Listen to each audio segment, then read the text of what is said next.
And I will start the Facebook Live.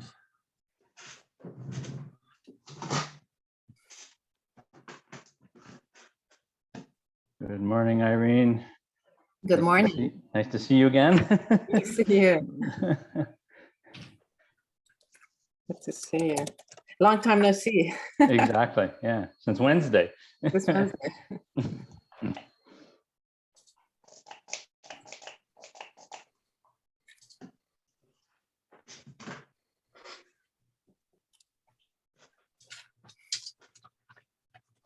Happy New Year, everybody.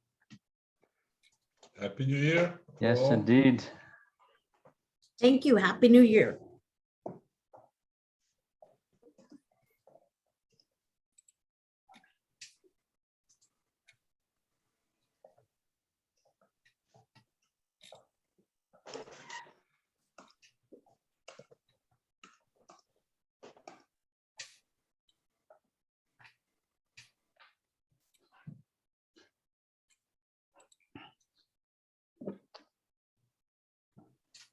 Anyway, probably give it a minute or two more and let people join in for a little longer. While we're waiting, David, how was the heat pump saga going? Well, I got my final thermostat installed on Wednesday, and that's making a whole lot of difference because the dumbed down one I was using in the fall, I could either have it on heat pump or I could have it on furnace, but not both. It wouldn't switch automatically, so that led to some very cold mornings when I forgot to switch it over to the gas furnace.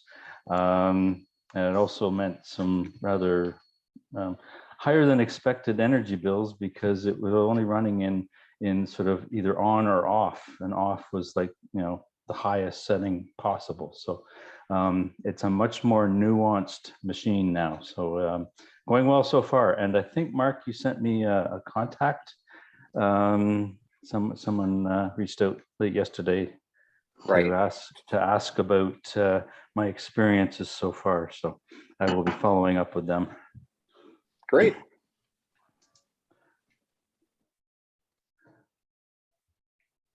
Anyway, thanks for asking. Yes, overall, still going well. I don't know whether it will ever pay for itself, but sometimes you just got to do the right thing. Indeed. I Anyway, think our solar thermals like that, David, you know, it's a long time, but hopefully we'll all live a long time, eh? exactly. So I'm having a hard time seeing actually everybody who's on the call. Just the way my windows have been set up. If we stop the screen sharing, Irene, we can. Oh, Yeah, sure. because we'll go around and have everybody introduce themselves. So without the screen sharing, we can just see everybody a little bit better. Perfect. Yeah. Yeah. Thank you, Ted. And I then just did that. there we go. Okay. Perfect. Oh, that's good. Anyway, that's much better. Anyway, thank you all for joining. We should probably get going. I see 4 after. Today, yeah, as Ted said, the normal agenda is that we go around the table and around the rooms and do a quick introduction. Irene, we can leave you to the end because we'll introduce you as you roll into your presentation. So that's sort of how we normally do it. I'll start just for the sake of it. David Heinkman, I pretty much know. I know most people on the call. I'm the current president and board chair for Switch. As some of you may have been hearing, I just installed an air source heat pump, drive an electric Leaf, and doing what I can to help promote sustainable energy. Ted, why don't you go next? I'll go next. I'm Ted Chu. I'm the board of directors of Switch, and I used to be the executive director of Switch a long time ago. I will be running the technical side of this meeting. And John. Good morning, all. Happy New Year to all, and let's hope that this year is a lot better than last year. It's got to be. Anyways, I'm a Switch member and on the board of directors of Emmanuel Residence, a seniors social housing project in Belleville. Okay, next on my screen is Harriet. Morning. I think I've been along with almost a few of you, almost 20 years with Switch at this point. I've been on the board of directors and we have solar PV, we have solar thermal. I drive a Tesla and I'm retired. That's it. All right, move on to Darko. Yeah, unmute, please. Good morning, everybody. Member, Switch member, vice chair, and excited that we recipients now of this new heritage grant from Kingston that David put together, and I stuck my neck out, so I'll be leading the project for the next year. Yeah, we can provide some more on that in the updates at the end. Jane. Hi, I'm Jane Webster. I'm semi-retired from Queen's University. I still am doing research and have some grad students interested in environmental issues. I live in an old leaky house, but I don't own a car, so there's a little bit of a balance. Very good.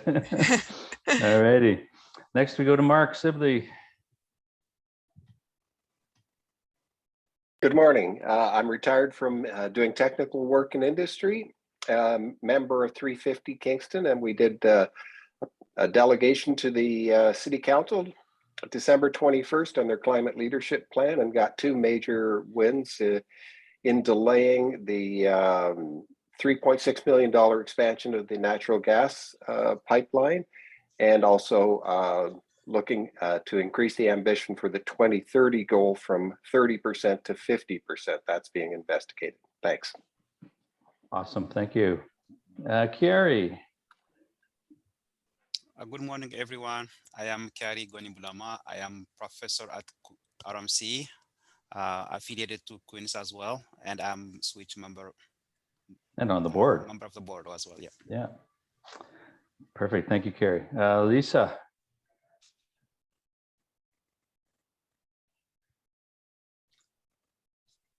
Lisa Martin, me. I know there's sometimes other Lisas on the calls. So I am a small business owner. I've been involved with just tuning into these meetings lately. They're always quite interesting. My husband and I are working on plans for our shed, which is going to house our new solar panels. So hopefully construction on that's going to start this summer. Perfect. Well, there's lots of expertise to tap into around the table and with our network on that. So that would be great if you need some thoughts on that. And Kathy Ireland. Good morning, everyone. Happy New Year. I'm here as a member. We became members. I'm with Spark Center in Durham, and I'm working on an initiative to stitch together all the resources that we have in Eastern Ontario to help entrepreneurs be successful in their businesses. And I became aware of Switch through COVID in my journey, just surfing all kinds of different webinars. And I'm very excited to be part of this. And I'm surprised that it's been around for 20 years. But, you know, I kind of pride myself on knowing lots of things. So I was really surprised to find Switch. And I've added sustainable development goals to our mandate of working with entrepreneurs to bring this into their mindsets as they're planning their business and building their businesses forward. So I'm very excited. We're now down to one car, and that was kind of like a slow demise of my husband's vehicle. We haven't made the decision yet to go to, but that's definitely in our mindset. And so I'm very keen to be proactive, doing what we can to collectively to make a difference. Awesome, thank you. Next I see Stone Lake. That would be me. I'm Nancy Stone Lake. I'm with the National Research Council Industrial Research Assistance Program.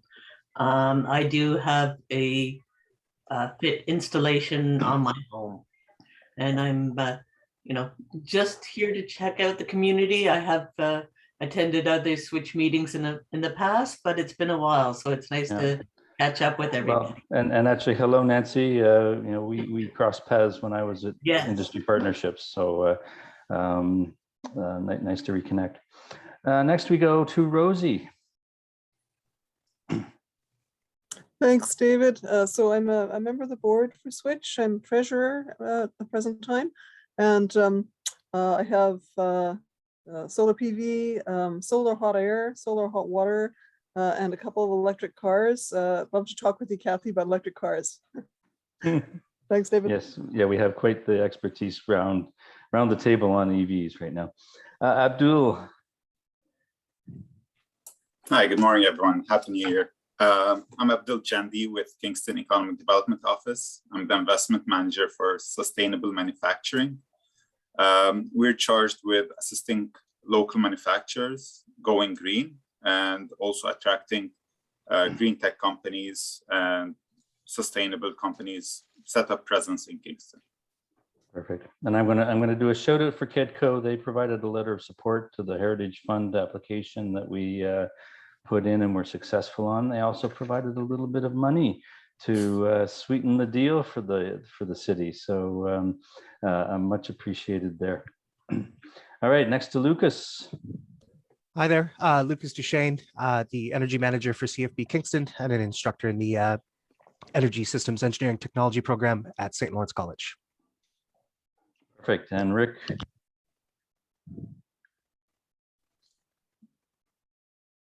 Hi, a little technically challenged this morning. Second coffee hasn't kicked in. Rick Rooney from Quantum Renewable Energy, a local solar company here in Kingston. I've been doing solar for 20 years now. Also do a little instructing at St. Lawrence College as well. Thank you. Perfect. Thank you, Rick. I see Kim McCauley on. Yes, hi, Kim McCauley, and I'm a chemical engineering prophet. Perfect. Things have shuffled around a little bit. I don't think I've hit Jody McDonald. Hi there. I work with the facilities engineering team for Queen's University. Welcome. Janelle. Hi, I'm Janelle Yanishowski. I'm the operations manager at the Ontario Environment Industry Association, ONEIA. So Irene is presenting on our behalf today, but I'm also here to help her out and answer any questions. And if you end up reaching out to us, I'll probably be the one you talk to first. So happy to be here with everyone today. Thank you, Janelle. Oh goodness, things are really, Bob Va, is that Bob Vassily?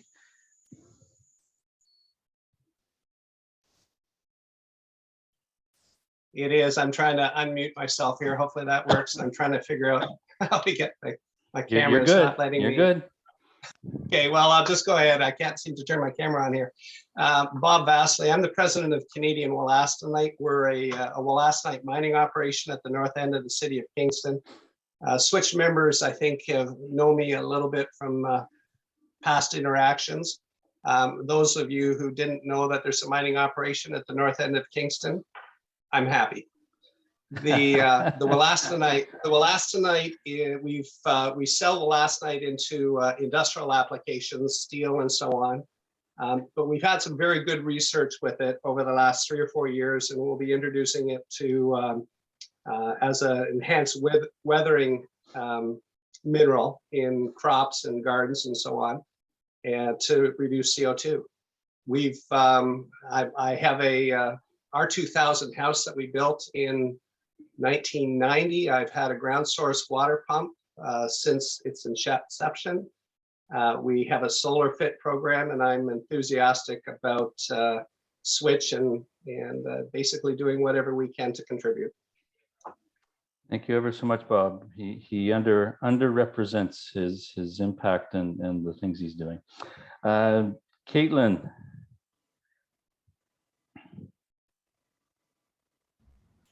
Hey there, I'm Caitlin Newey. I'm with Utilities Kingston. I'm the conservation officer there.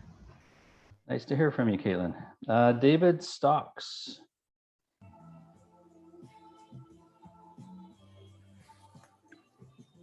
Morning, everybody. David Stocks. I'm a community member. I've got some solar panels at my cabin in North Frontenac, helped by Rick. I'm also the chair of KEEF, the Kingston Environmental Action Forum. So here on sort of community and citizen views. Perfect. Well, thank you very much for joining. And the last I see is Jeff Bradfield.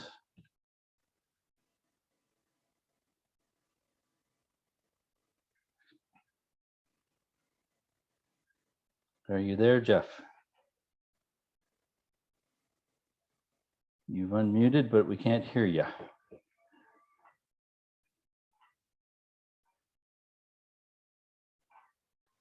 If you want, you can type an intro into the chat, and we can. I know Jeff, he struggles with technology. Oh, okay. I'm not the one that's going to say it. Anyway, Jeff, welcome. We'll see if we can connect more personally later. Anyway, thank you ever so much for all the introductions.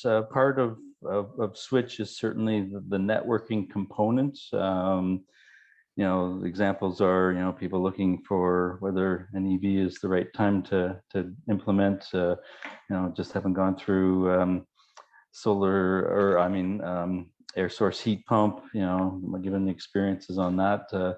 It's about getting everybody educated and making smart choices. So please reach out to anybody that introduce themselves. So next on the agenda is just a shout out to renewing and new members. This would be since our December meeting. I'm hoping I'm not overlapping, but maybe. First off, in the small corporate, we have Quantum Renewable. So thank you, Rick. And Wintergreen Studios has renewed, so we thank them as well. On the individual members, we have a run on board member renewals, myself, Darko, and Ted. And we also have Vivek Gupta and Kim McCauley, who's on the call. So thank you very much for participating and being supportive of what we're trying to do. So now we'll get on to the main event, which is with Irene Hassas. So she's going to talk about ONEIA, which I first found out about during the December Hydrogen Working Group presentation. Irene was on the call and we started chatting because we recognized each other's names from previous life. I was at Queens and Irina was with Nuterra in Brockville, and we were working on a wastewater treatment project with the city of Brockville, which was very cool.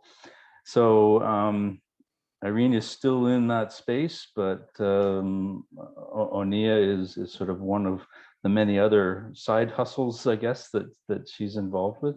So I thought just the general overall arching mandate of ONEIA would be of interest to the members. So we have conscripted her to talk to us today. And I say thank you again, because this was fairly short notice. There's more stuff on the website about Irene, but I will not belabor it other than to say hello, the floor is yours. Thank you, David. Can you hear me? Yes. Fabulous. All right, and I'm just going to share my presentation. Do you see my presentation? Oh, I lost you, David. Oh, you're mute. Okay. I do now. Yeah. Okay. I'm just going to try and mute to keep the. Oh, no worries. Okay.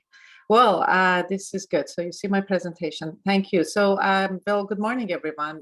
Thanks, David, Ted, for organizing this and the kind introduction, David. Thanks for the invite and interest in learning more about ONEIA. I would like to start this presentation by introducing our dedicated and hardworking staff at ONEIA. Alex Gill is our executive director, and Janelle Yanishevsky, who introduced herself, is our operations manager. And at ONEIA, we have a board of directors, executive committee, advocacy committee, subcommittees with co-chairs focusing on different files. And personally, I have been volunteering with ONEIA for over a decade now. I'm a board member, I co-chair the water committee, and I'm also a member of the planning committee, helping Janelle to put some of the annual events at ONEIA. It has been quite amazing working with her team over the past decade or so, and I have personally learned a lot. Also, as David mentioned, I had the opportunity to participate in one of the hydrogen sessions, my first intro to Switch, which happened as a result of one of the events that we had at ONEIA, and I got introduced to Switch through one of the MPPs we met.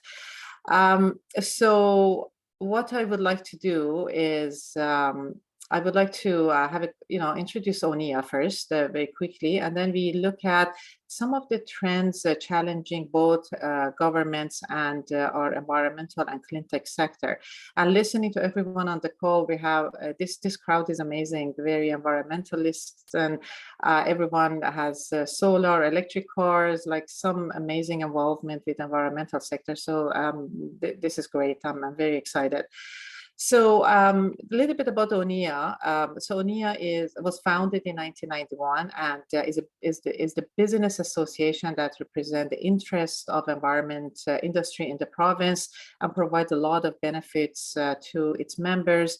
Our members include products, technology, service companies, institutes, universities, governments, and through their innovation and experience in Ontario and globally, our members provide market-driven solutions for pressing environmental issues. What I have here is the 5 principles of ONEIA. So of course, ONEIA is a membership-based association, been around, I think, if I am correct, Janelle, we are getting close to our 30th anniversary. And ONEIA welcomes all individuals and companies to its membership who understand and value market-driven solution to the environmental problems. ONEIA is committed to providing a perspective on environmental matters to the public, to the media, governments. That is all based on sound science, sound economics, and sound policy.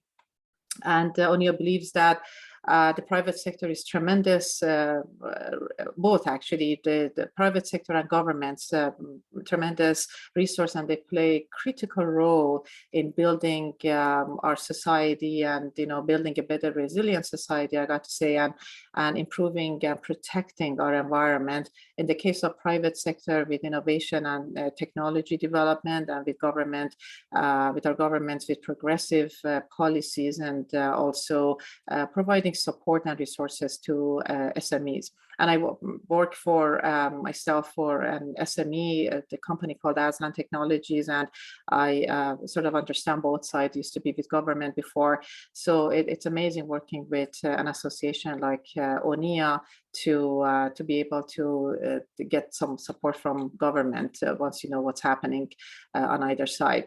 And ONEIA also believes that a healthy environment and a growing economy are entirely compatible. Our members work to promote a healthy and sustainable environment and make Ontario more economically vibrant and a competitive place for to do business.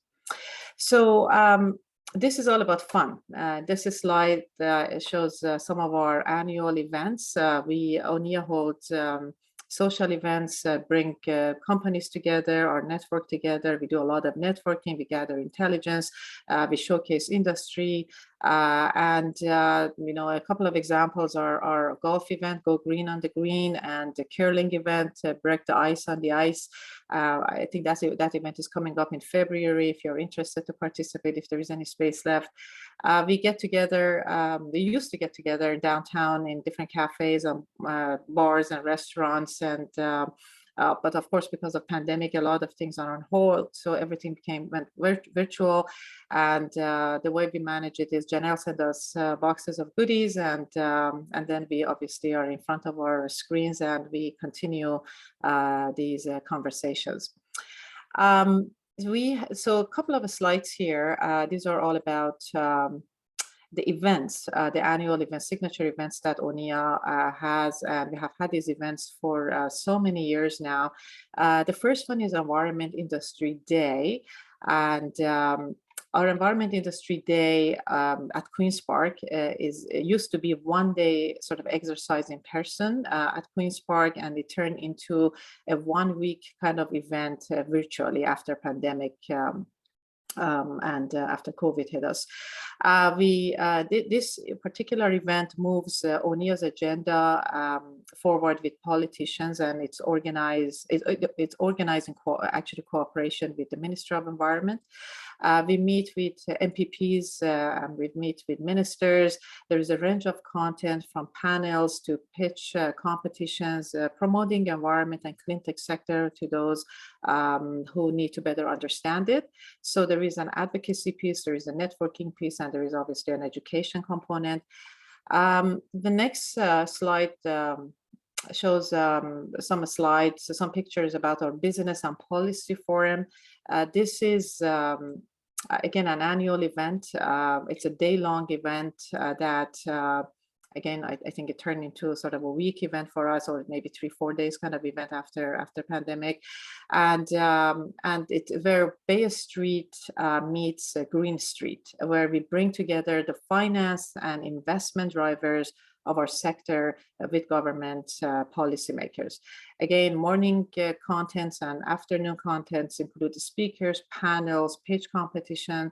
One of my favorite parts of this event is when we have the luncheon with deputy ministers. From 1 to 3 deputies join us with a great moderator often, and the debates are quite interesting. And then that's followed by an off-the-record roundtable, a number of roundtables which they have grown like unbelievably during pandemic, because it was virtual and a lot easier for both our members and policymakers to participate. And we meet with the key ministry and staffers, and we discuss many issues that are of interest of our members or the priorities of our government.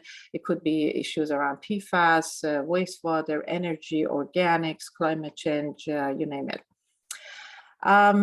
So basically the value of all these events and meetings is that it brings members together to respond to government policy initiatives and suggest new directions, represent collective concerns of industry to government and public, and our efforts are basically an arm's length from individual firms, and thus the government values the objectivity, and it's a valuable source of policy feedback to government. Very active right now with our advocacy co-chairs, and a lot is happening as we speak.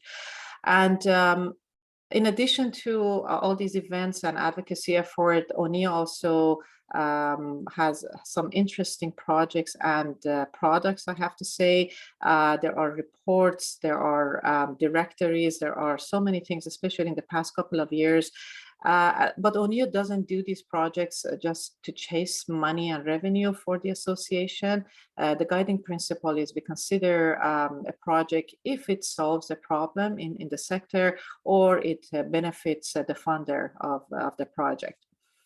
So some of the, so from here, I would like to look at some of the trends shaping government and some of the trends shaping our industry, some of the challenges we have in both on either side. So I'm sure there are some number of SMEs around this call today. Some of the experiences that I personally have experienced working for SME for the past couple of decades is that the programs that our governments put together typically designed for the old economy, and there are some great programs that I have benefited from, and I'm sure you have, but some of these programs, designed to be sort of minor risks, so become a little bit cumbersome for, our small companies who don't have enough resources, and therefore, sometimes they don't even pursue them. The problem is sometimes they don't understand the opportunity cost when they design the programs, and as a result, it may take days to fill applications and get $5,000, $10,000, $15,000 sort of grant. The other issue is that the government like being prescriptive, and sometimes they lack resources to direct and forecast, and by default they move into more like a mediation role, and they like to adhere to prescriptive regulation and approaches. They say this is exactly how we're going to do this, rather than setting outcomes that they want and let companies innovate to meet the standards. Although things have been better a little bit, we, for example, design a sewage treatment system or groundwater remediation systems, and in the past 20 years I have seen some improvement with modernization of some of the approval programs, and then they look at what comes out of the systems and technologies that we design, but still we have a long way to get there. Another issue is the COVID spending, and Canadian government has, haven't spent this much money since the Second World War, and COVID spending was necessary. It's on top of record investments in infrastructure, and that bias towards shovel-ready projects. The fundamental shifts we need in how government works are harder to accomplish when it has more money that it knows how to spend. And also the other issue is deficit spending often subsidizes inefficiencies. So one example here is, regarding the infrastructure spending is an issue that we have with the adoption of new technologies, and being an innovator and, working with, innovative companies for so many years, sometimes the quick infrastructure spending biases toward tried and true kind of model. And it's proven, it's easy, there is no risk if we want to continue with that kind of model, and it doesn't work anymore in many situations. And we have so much innovations in the province and in the cleantech sector that we have to adopt, otherwise we lose them to other jurisdictions, and we have many examples. The trends in our cleantech sector, some of the interesting things. One is the Bud University Innovation Challenge, and we have, I believe, many professors on this call. You probably know better. We have spent over $10 billion since 2003 to create businesses from scratch in incubators and research labs, based on the assumptions that universities are a conveyor belt where we can assemble these companies of tomorrow. But what we really need is better connection between science, market needs, capital institutions, companies, and those who know how to put these deals together. And David and I, going back, I think it was like maybe 10, 15 years ago when we were working on some projects trying to, connect the universities and students with industry. And it was quite amazing to be able to work together on some amazing projects and see some results.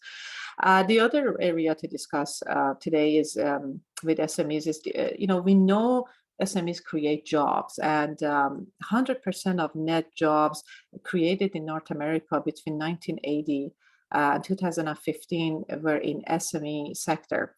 And these jobs are highly value added. Job created in environmental economy are local and is sticky. And that's so critical, especially after pandemic and where we are today. We want to make sure that we keep these jobs, we grow these opportunities in the province. And the other thing is there's a potential for growth for all these SMEs in the province. It's much cheaper, it's easier, it's more effective to encourage our SMEs to become bigger in the province rather than, encouraging people to start and grow new businesses from scratch or subsidize large companies. We can position Ontario at a global level with growing these small companies in the province running for 100 years. So there is that opportunity for sure, but there are some challenges when it comes to growth of SMEs in the province. They're very small, as you know. In the cleantech, when I joined multiple companies and grow them to where they are today, most of them were about 5 to 10 people. Most of the SMEs in cleantech sector are under 20 people kind of staff level, and they cannot access government programs same way that large companies can. They have low tolerance to opportunity cost, often disadvantaged in a tight job market, and often value tech skills over commercial skills. So there is a lack of consistent regulatory also that can affect the growth of these SMEs. So what could we do, and what drives the uptake of the cleantech sector? So one is the smart regulations that price externalities into the equation. The full cost pricing of environmental goods we used to think they were free. An example, again, my background is look at the aging infrastructure, look at the municipal systems, water and wastewater. There's wear and tear on all of our water systems, and the cost to upgrade them or rebuild some of them, it has to be built in the fees and in that full cost pricing model. A lot has changed in the past decades. As you look at your bills, you probably see a lot of increases, but still we are not there. And we need more consistent approaches and clear signals in the sector for the success success of our SMEs. So, looking at these challenges, the only way we can have a sustainable economy for tomorrow is to address them. And what we talked about, some of the challenges on the government side, some challenges on the cleantech side. So what does government need? Our governments need information. They need understanding. They need ways to generate growth and jobs and new models for the new economy, and with what's happening and all these shifts that are happening around the economies of the world. What does cleantech need is a smart policies informed by understanding that A, policy drives markets, and B, SMEs need the special circumstances and the different conditions, and SMEs are quite different from one sector to another sector. So what is the missing piece here? As of course, associations, they are the missing piece of the puzzle, and with all the efforts organizations like yours or ONEIA and many others do in the province, they bring stakeholders together and they try to help both sides and move these efforts forward. So with that, I would like to thank you for listening and for all the work that your companies are doing in the province and Switch is doing in the province. And I look forward to exploring how we can better collaborate. All right. Well, thank you, Irene. I think maybe the first question that should go out is for anybody, any of the companies on the call. How do you see yourself fitting with ONEIA, and what can ONEIA do for you? So let's can we start that dialogue? Certainly, in my chief science officer hat with Fire Rain, well, Irene and we've already had the discussion about opportunities there, but how on a practical standpoint, Irene, would you help the other companies around the table today? So how we can help the companies around the table? Mm-hmm. There's a lot happening. I mean, I use my own example. I have always worked for SMEs, and I started my first job in SME going back to 2003. And the owner of the company told me, you need to participate in some of the events of ONEIA. And ONEIA was much smaller than what it is today, and all the activities were much more limited. But what I did, I basically participated in every event. I basically joined many committees, and to be honest, like some companies don't believe, but the number of opportunities that I brought to our companies, the number of orders and purchase orders I received because of working with ONEIA, unbelievable. So So at high level, what ONEIA can do is if people are interested to join ONEIA as a member and participate in the events, networking is so valuable. I cannot say, aside from the pandemic challenges that we have today, the networking is always amazing. And even at Switch, look at us, connecting again.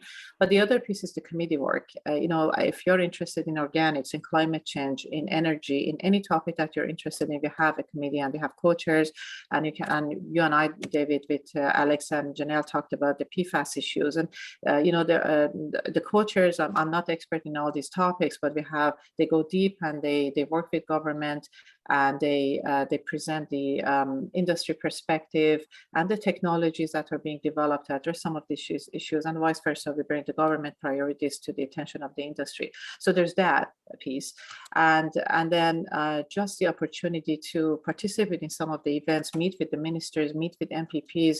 If your business is affected by the policies and regulations, you're going to benefit a lot just from educating government in some cases, and working with them directly. So those are some examples. And Janelle, I think, put something in the chat box about some of our committees. So here we go.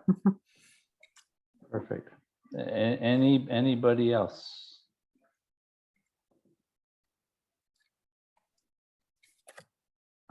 I have another one, which is maybe not very politically correct, but how's it been working with the current government versus the previous one? And to answer that diplomatically, how should I say that? It's always challenging with working with governments, but the reality for me as an SME, whatever the political agenda is, it is at the end of the day, as a small company, I got to move forward. So in some cases, if I can work with the current government to, as the ONEIA's mandate is to develop smart policies to help my business and businesses similar to me, I worked with government, try to educate them, try to work them, try to talk to them. If they're not interested in like some of the files that we have, we basically, I just move on, and I get around it somehow. So there's not much you can do. Sometimes you can make a change, and sometimes you can't. So. Any other questions? We've got lots of time today for questions, so that's good. David, Ted, and Harriet have their hands up. Oh, sorry. Let's go to Ted. Hi, thank you. I'm changing the topic a little bit. One of the slides, Irene, you mentioned the University Innovation Challenge, and I was wondering if you could elaborate on that a little bit more with regards to the clean tech sector. Sure. Well, in my current company, we have worked with McMaster. We have worked with many universities, and prior, before I worked with Queen's University. So there are two pieces. There is the projects, and also there is the talent.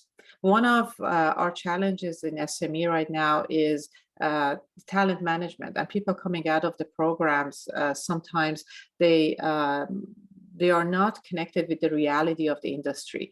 So one of the things that I did, and because we were always SMEs and I always worked for SMEs, we couldn't afford, expensive people in the sector. So one of the things I did, I actually went to universities and I found new graduates who were interested to work for industry. And sometimes there were some money from government, or sometimes I had to, basically invest in their training. And I can tell you that in every job I have had, I trained the students, and after 3 to 4 years, I had very capable engineers, and I'm very proud of that. So how do we use the talent coming out of the programs, and how could we improve these programs? And we are working a lot, and we're all working together to make that happen, but still we are not as connected, and the students don't have as much industrial experience as they should when they come out too general. That's number one issue I experienced in SMEs. The second is when it comes to technology, we sometimes we work with different universities to test and pilot, and it's not always about, writing a paper and, and then, putting it on the shelf. It's really about being able to do the pilot, get the student involved, work with university professors to actually turn that into a commercialized sort of system in the sector. And I do have great examples on how successful some of these projects have been, but some of them again turn into more, put it on the shelf and not much come out of that effort. So I think that question can be answered by a lot of university professors on the call, and I like to hear that perspective. What's happening and how do you see working with industry right now? I mean, government put some programs out there for university and the private sector to work together, but how is the other side? And then is there anything else that industry can do to benefit from these type of relationships and help the sector? Why don't we go back to Harriet, and then I'd be happy for any of the academics on the call to jump in on Irene's question. Yeah, thanks for the presentation, Irene. One question I had, you were saying the full cost of green products, but you didn't mention the full cost of oil and gas. I don't know if you're familiar with Celine Bach's work, but she indicates that, or the International Energy Agency, which shows that the growth rate for green jobs is way above traditional industries. On the front of the universities, I just like to say that as both an SME and 20 years with NRC IRAP, historically, it has been mostly failure from universities. And that is because the profs enjoy the steady income and the benefits versus the risk of entrepreneurship. Now, what you were talking about, getting the students ready is fabulous so that they can, in fact, morph into industries. But certainly at NRC IRAP, we have had a few successes out of Queens, but most of them, the profs have too good a life to jump out into the environment and into the entrepreneurial risk scenario.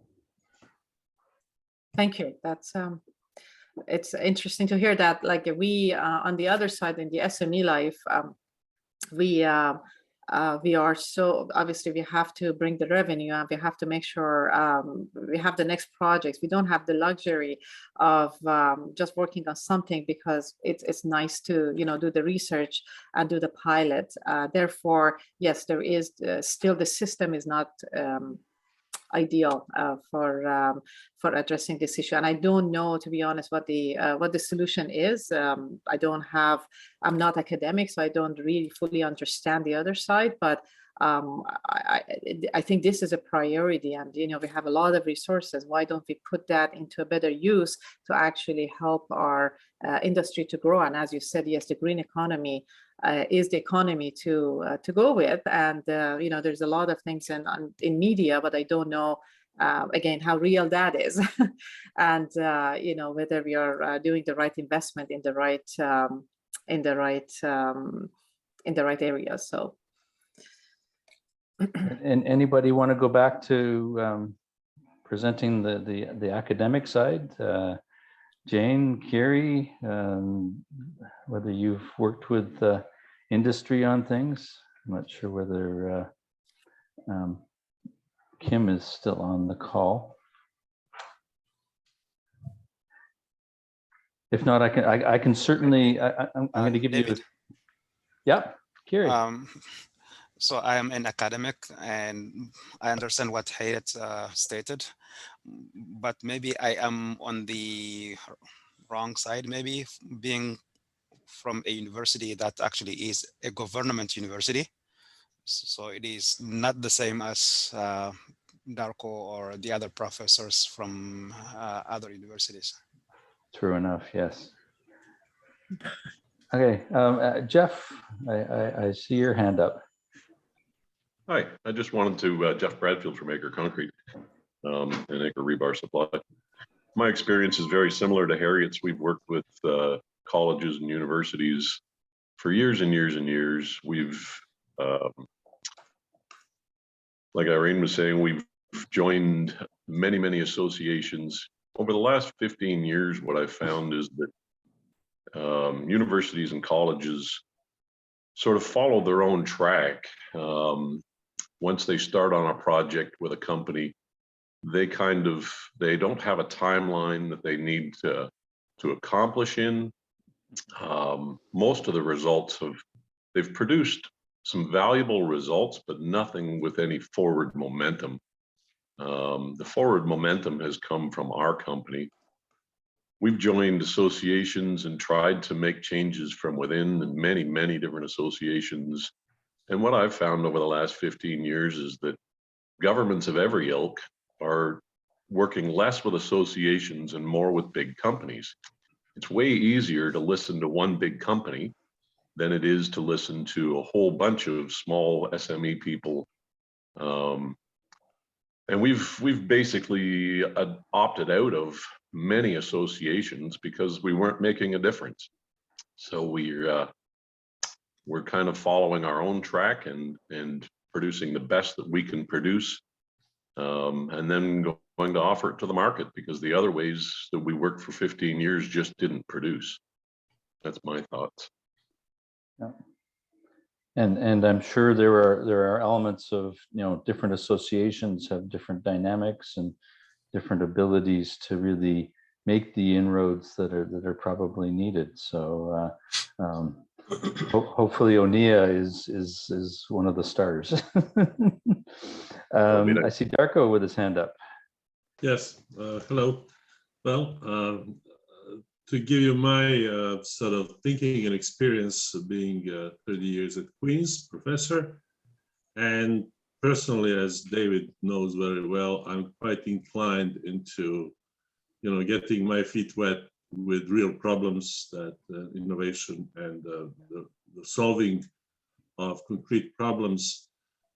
What I find is that academic structure in Canada, and I'm particularly familiar at Queen's, is not, it leaves an academic as a total solo player. So my role is at the same time to be a manager, a procurement of funds, supervisor, researcher, teacher, and basically total lack of infrastructure. And my interesting experience was I had better infrastructure support when I was working with St. Lawrence College as a sort of external PI, especially on sustainable technologies, because they had better sort of infrastructure. There would be somebody who would be project manager. There would be,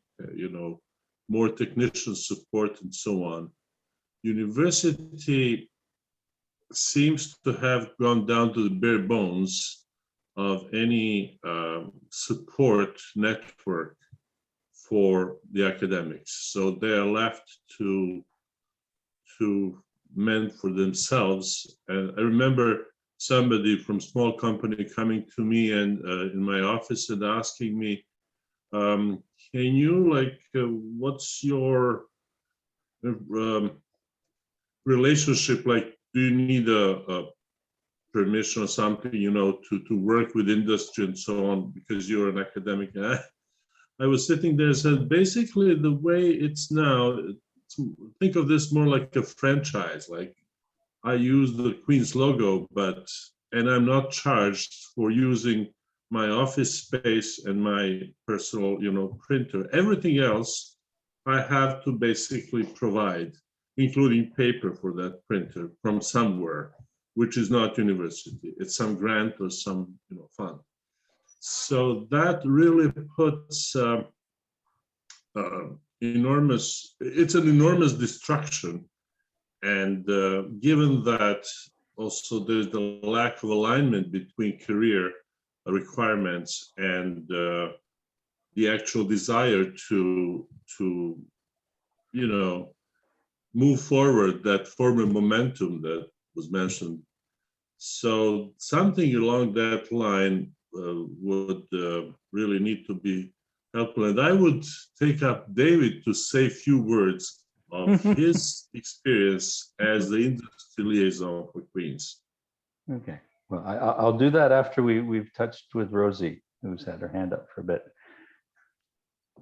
David.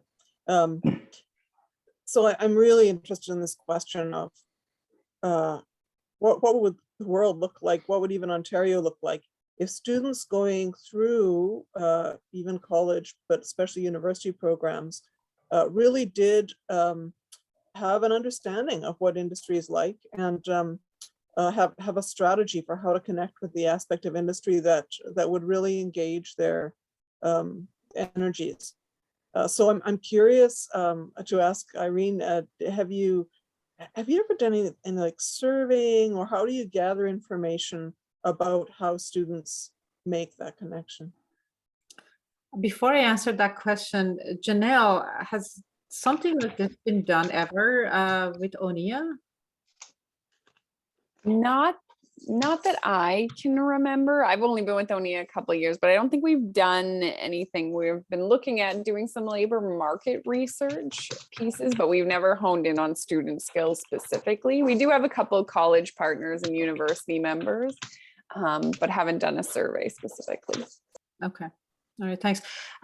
Yeah, I'm not aware of any particular survey, but and I have a question for you before I answer your question. So all these co-op programs and all these internships, because I hire interns, I hire co-ops, hasn't that helped this lack of alignment, as was mentioned earlier, or as you mentioned, students not getting the real sort of understanding of the real world and industry?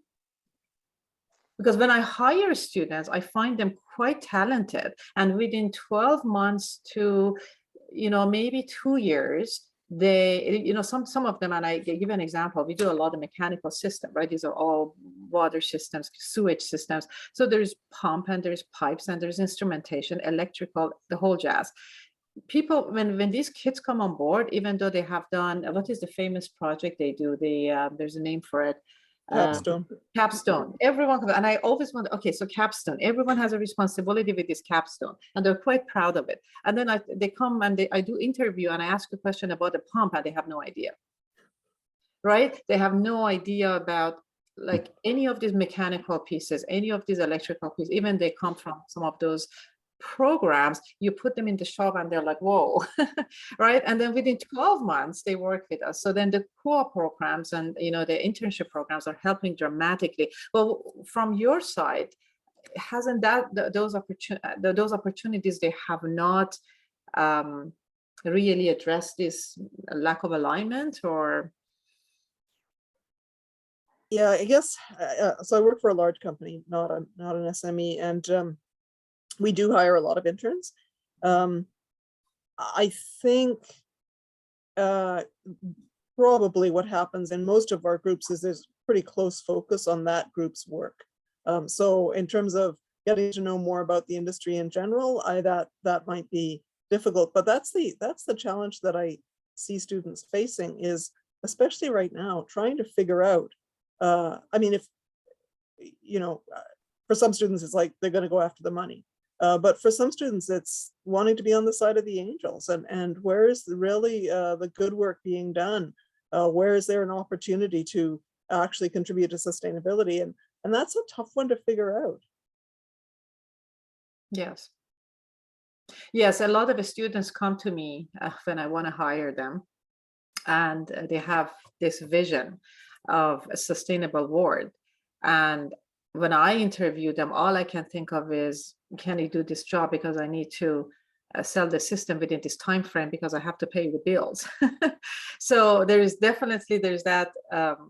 the vision and sustainability and green economy, that this is why we are here and talking. But at the same time, when I go back to my real business, it's about, when is the shipping date? Because that means, the invoice is paid.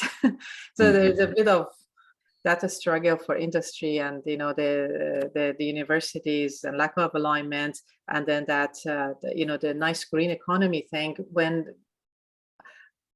I don't know how to and like I think sometimes why we don't restructure the programs in the university so that the kids in the school, as they go through the program, they're part of this, large companies or small companies that that's where they do their education.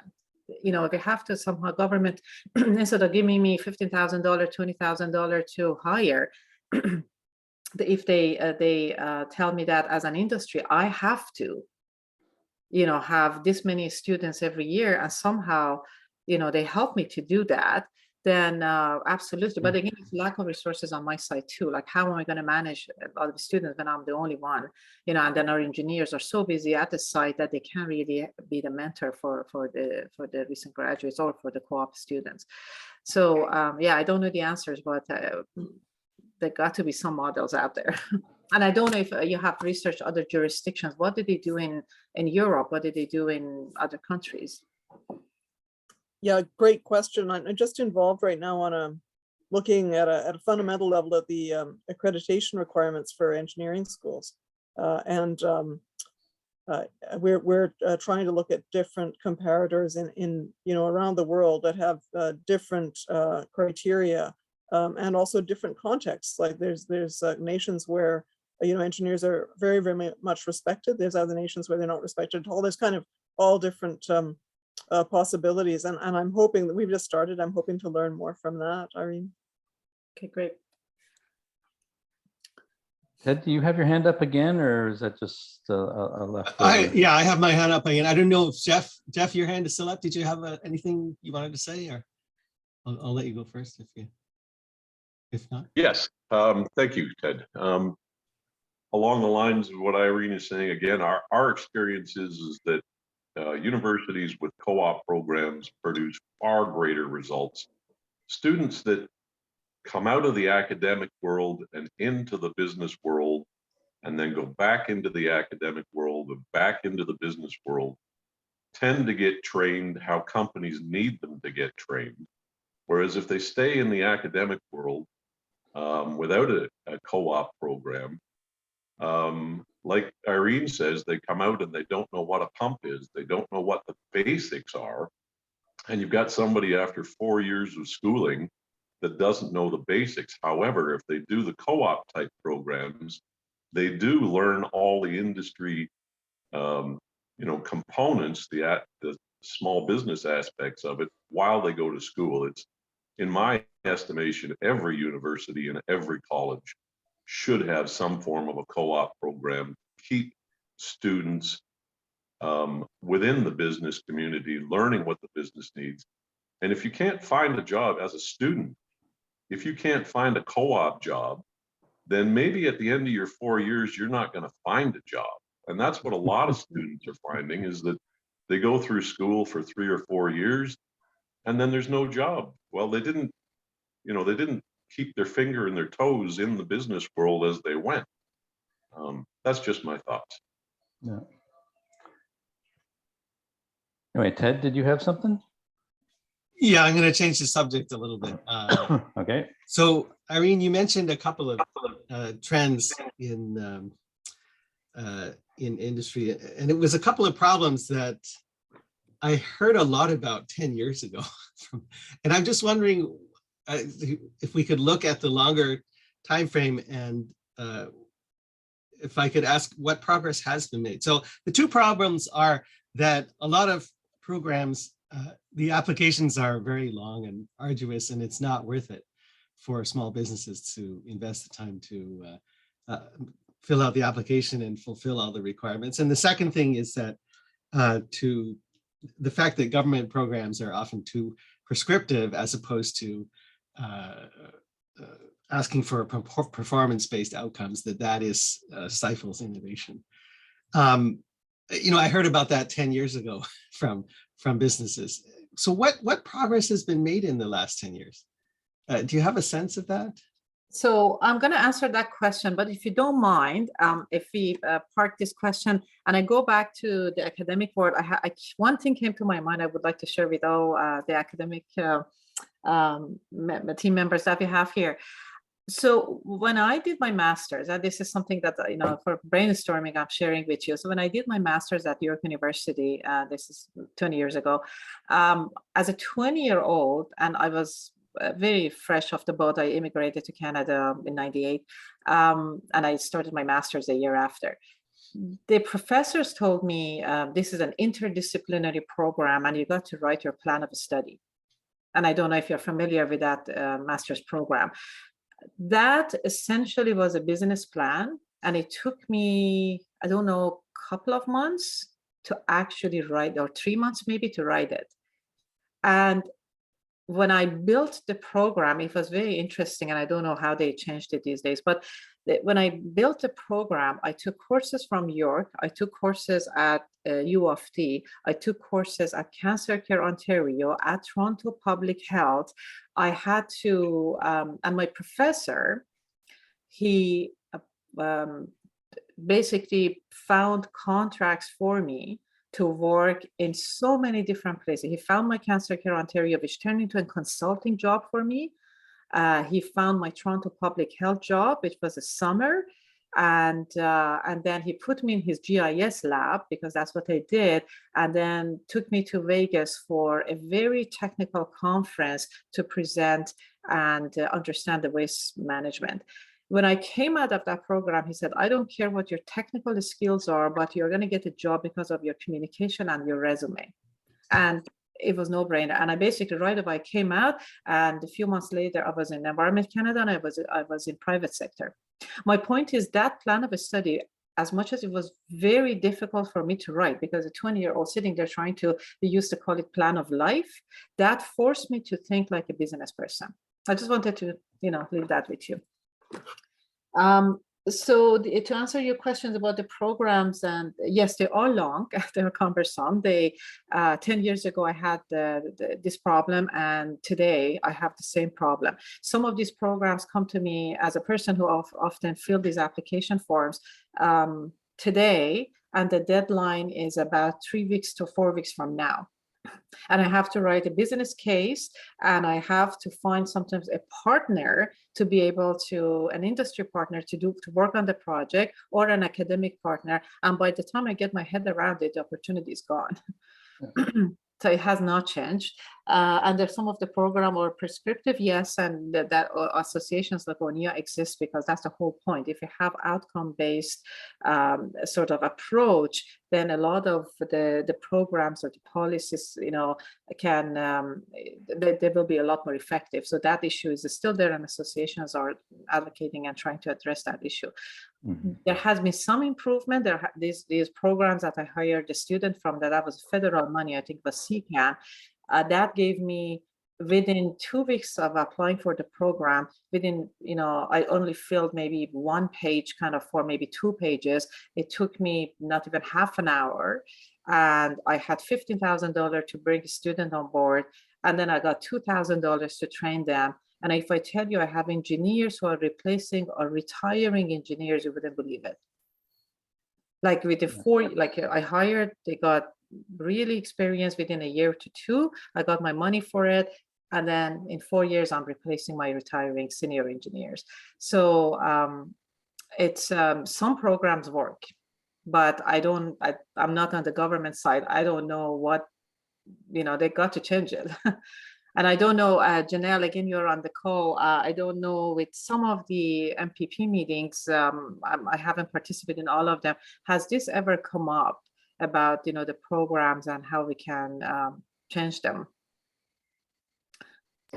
Yeah, we've been trying to engage more and more with the Ministry of Labor. A lot has come out, or they've been very busy in the last few months, if you've been paying attention, and lots have come up. Not much about the environment industry specifically, but that is an area we're growing and trying to connect more. But in general, it hasn't, obviously they're always interested in job growth and talking about the jobs. I would say they're less interested, the MPPs, directly on the connection with academics to industry, but I think most of them would get it as well, based on the conversations we've had. They're more job focused than worrying about how those students get into the jobs, or not maybe as aware of the pipeline, the labor pipeline, as they need to be. And in addition to that, also, Janelle, I know Alex, as long as I know Alex, and this goes back to many years ago, like Alex has been talking about the government programs and, how, difficult they are sometimes to navigate. I mean, sometimes some of the programs, I have to hire a consultant to be able to use the program.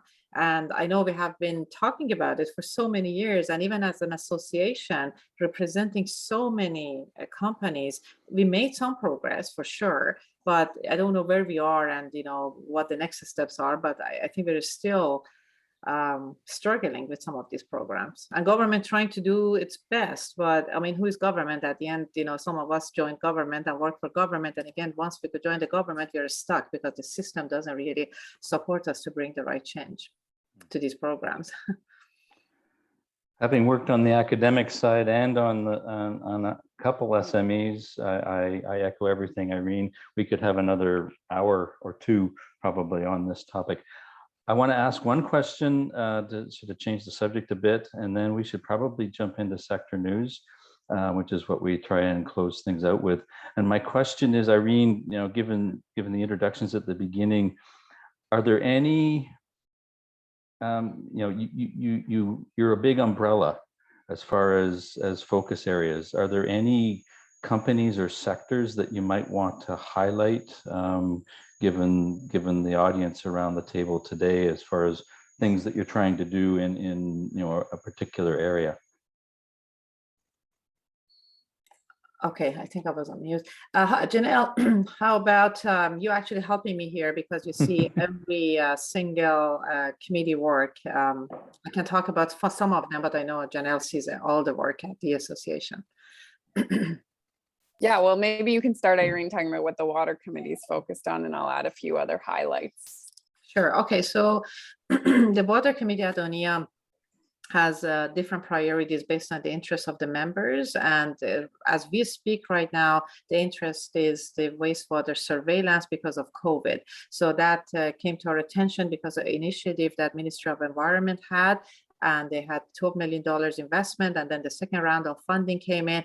And the idea behind this actually letter that we're putting together with our subcommittee is that encourage government to create a sustainable program, not just to be focused on COVID, but for future opportunities, mapping communities and working with other, let's say, drugs or other things that could be in the wastewater, because wastewater is such a valuable resource for sort of mapping our communities. That's one thing.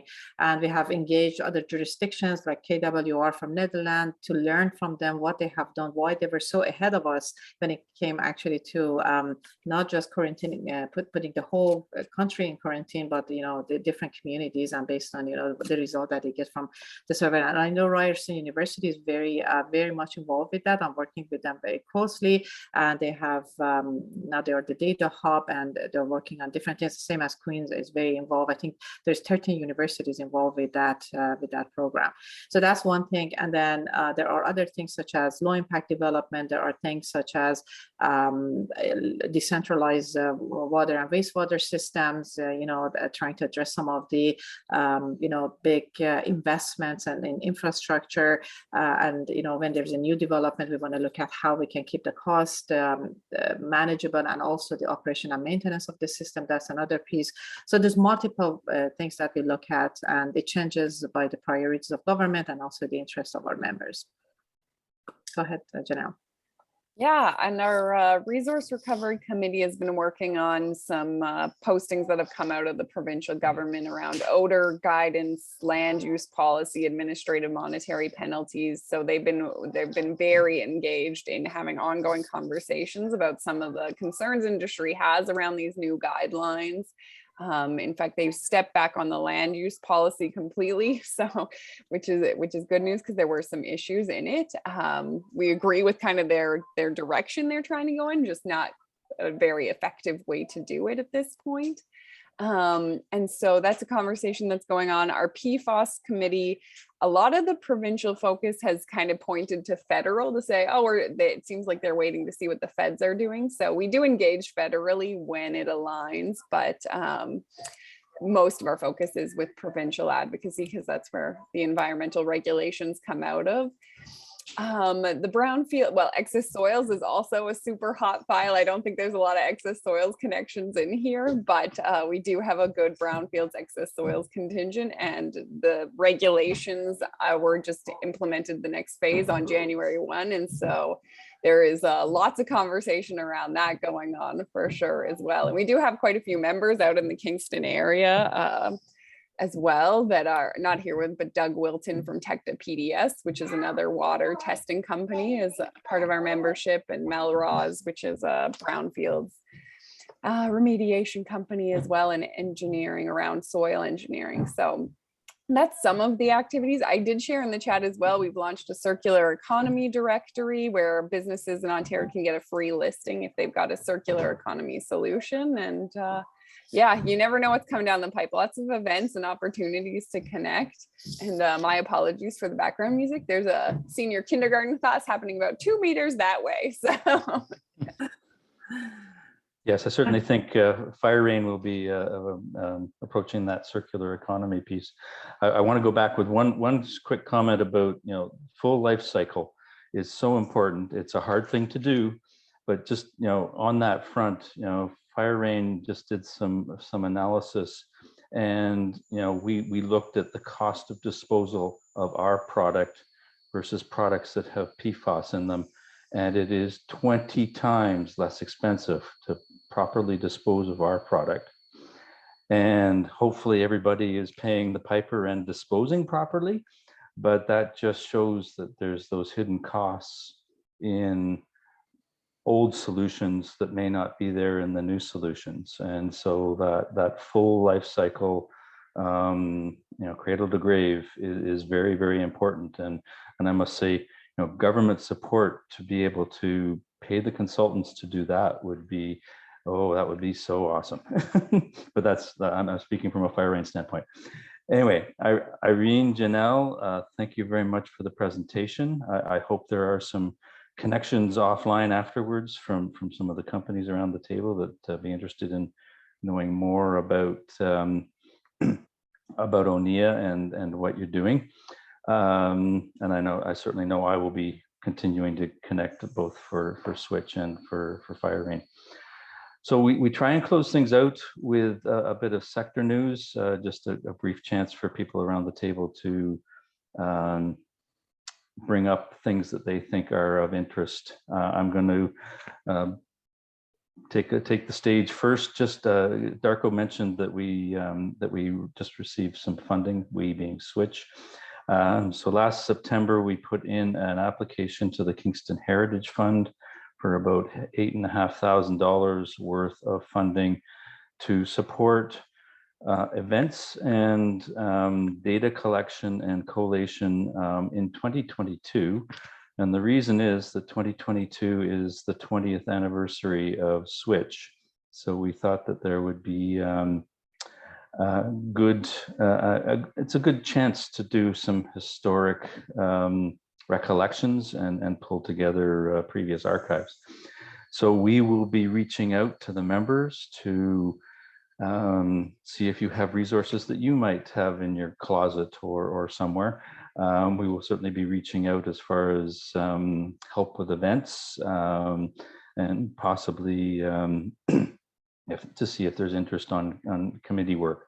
So I was slotting that one into the collaboration standpoint. So we're both proud and I guess maybe a little scared of the amount of work we've got to do in the next year as a board to make all the great things that we proposed come to fruition. So we will be looking for your support.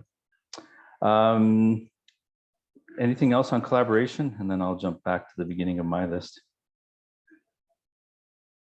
All right, anything on fuel cells? Not seeing anything. Solar.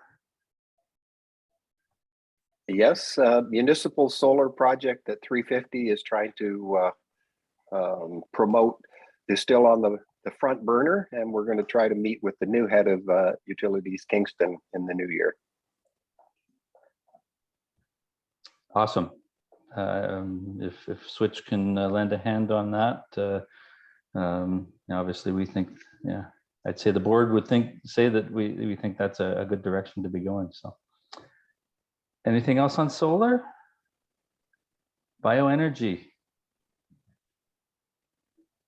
Our next topic should be the wastewater bioenergy project with Utilities Kingston, which would be a great lead off from what Irene has talked about. So maybe it's time to get the city on one of our events.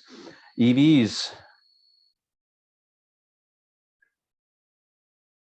Well, from our side, as FDI attraction, we're still doing the outreach. We have a couple of hot leads, specifically for solid state batteries, and hopefully something would land in Kingston in the future. The other side of the life cycle story, that would be exactly a nice circular economy piece. That would be awesome. Anything on transportation?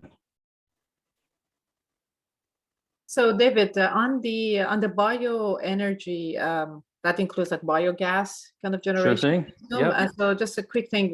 I mean, at Aslan, one of the services we provide in addition to design and manufacturing of water, wastewater chemical systems is a fabrication and private labeling for people who have design of different systems. And these systems sometimes could be, you know, a packaged sewage system or chemical system or water system, but companies come to us and they have a patented solutions and they bring it to us and we enhance the design and then we private label for them. One of them was out of Netherlands.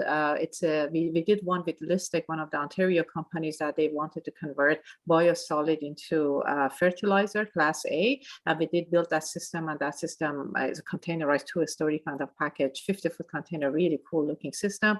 The second one is with this company out of Netherlands, and they brought the technology to Ontario. There's a partnership with Aqua, and what they wanted to do is to convert, like there's a biogas generation as a result of biosolid digestion. So this is through some collaboration with University of Waterloo, and they have now we finished building the system, got shipped, it's in operation in Waterloo at the municipal facility, and looking for the results. And if that works, then obviously Ontario is looking at addressing some of the biosolid issues because of regulations coming up not to landfill it. So stuff like that are happening, and quite exciting, some of these systems being built as a result. Perfect. As you say, putting the technology into practice, and that's good to know. So if there's white label interest, you know, certainly there's a large biogas interest with the City of Kingston, and I'm sure Caitlin could speak to that more.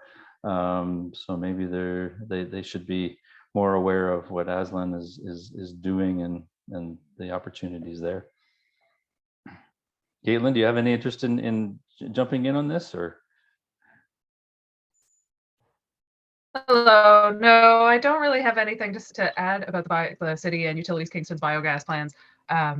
It's connected peripherally to me, but it's not my project.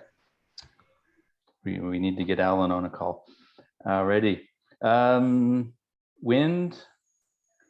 Anything on wind? Anything on geothermal or heat pumps? As I said, my air source heat pump is doing what it's supposed to.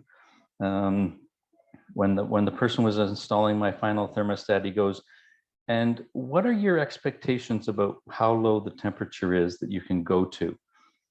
And I said, "Well, -7, -8." And he goes, "Okay, you've done your homework, because there's people out there that think that it'll go to -20, -25. And yeah, and I didn't want to spend 10 times the price on one that could go to -20. So, you know, anything's possible if you've got deep enough pockets. But yeah, -7, -8 seems to be where leading edge technology is not bleeding edge. So, water power. Education. Okay.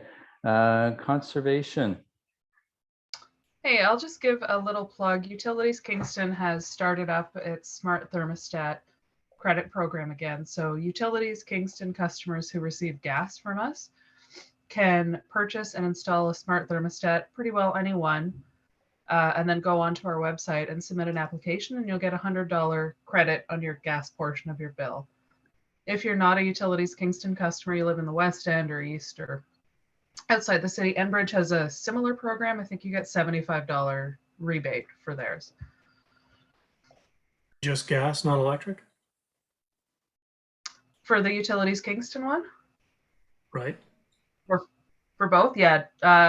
So obviously Enbridge is focused on reducing gas, and this is Utilities Kingston's sort of nudge to the gas as well. Okay, well, thank you, Caitlin.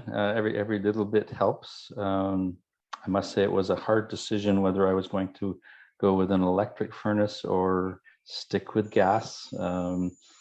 It depended how bleeding edge I wanted to be, and I maybe was a bit scared. Anyway, a topic for another conversation. Green building. 350 Kingston, when we made our delegation to City Hall council meeting on the 21st of December, we talked about their $3.6 million expansion of the grid for the project at Prison for Women and Elevator Bay, and we got them to agree to a delay on the expenditure of that. The other aspect was we asked them to implement a sunset date for new natural gas hookups so that they would sort of force the hand of developers to think about electrification going forward, seeing as the writing is on the wall there. So we'll see how that plays out. Yeah, hopefully electric and natural gas, the price point becomes equivalent sooner than later. So we need all the PV and run of river and everything else that we can get in place. Thank you, Mark. Policy, we've heard an awful lot on policy today, so I think unless anybody else has anything, we've done well there. One thing on policy, part of our delegation was saying the science says that the city's target for 2030 needs to be 50% greenhouse gas reduction or better. And they had just sort of left it in with their original plan at 30%. Given that the federal government is saying 40 to 45%, 30% just didn't cut it. So the city's taking 6 months to ask city staff what it would take to achieve a 50% reduction by 2030. Of course, federal government has never, ever done anything close to what they promised. Mm-hmm. Kingston does pretty well on that. Yeah, that's for sure, Mark. I mean, as a former federal government employee, it's somewhat embarrassing. Anyways, I'd be interested also to hear at some point from Paul or someone at City of Kingston on the electrification of the buses.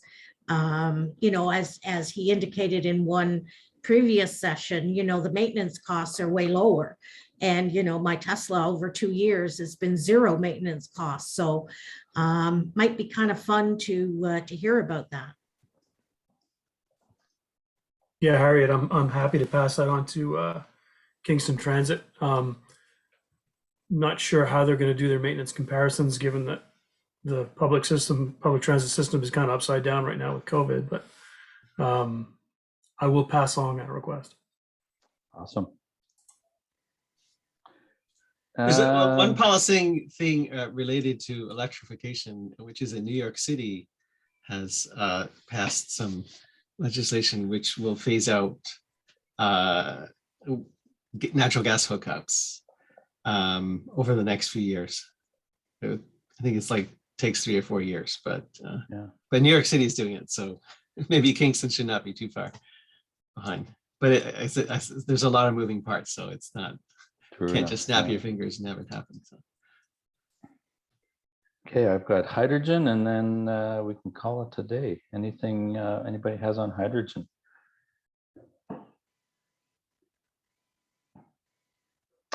Okay, seeing nothing, I would like to thank those who have stuck out to the 9:30 closing. I just want to remind you that our next scheduled meeting is February 4th. We're going to have Abhishek Awasi, sorry, I'm probably not getting that right. He's a PhD candidate in the power electronics group within electrical and computer engineering. And he's going to talk about grid connectivity and the role of inverter technology in a more efficient renewable grid. So as we're feeding in all these sporadic, energy sources, how do we make it all work and give us the reliability that we need? At least that's my take on what he's going to be talking about. And a plug, March is our annual general meeting. Not the most exciting hour of the world, but we absolutely need as many members to attend as possible. We're still working on figuring out if we can do a stub year to change our year end. CRA does not seem to want to get back to us, but then again, there's been lots of COVID has impacted many things. So we're hoping to do both the full year and a stub year, and all the more reason to have a good turnout to see those changes through. So we look forward to you in both March and April, or February and March. With that, again, David, one last thing. Sure thing. There will be elections for board members, so there's places that will be up for election. So please consider running for a position on the switchboard. Yes, there will be a few this year, as people are coming to the end of their terms or finding the work switch balance may not be conducive anymore. But we always look forward to the renewal with new faces. Anyway, I thank you all. Irene, excuse me, Janelle, thank you very much for your time today. It was a pleasure both to connect again and to hear what you're doing on our behalf. And I hope there's some connections that follow out from this. With that, I will bid you adieu. Ted, are you going to stay on? Yes, I can stay on. I'll just leave it running till about 10 o'clock in case anybody wants to network and have some conversations. If there's more networking, there's no need, no obligation to stay on, but if anybody wants to stay on and chat or ask questions, or maybe they want to grab somebody to talk to, please feel free. I need to go back to my day job, so I will bid you adieu, but thank you again. Bye for now. Thanks, everyone. Bye, Davis. Bye-bye.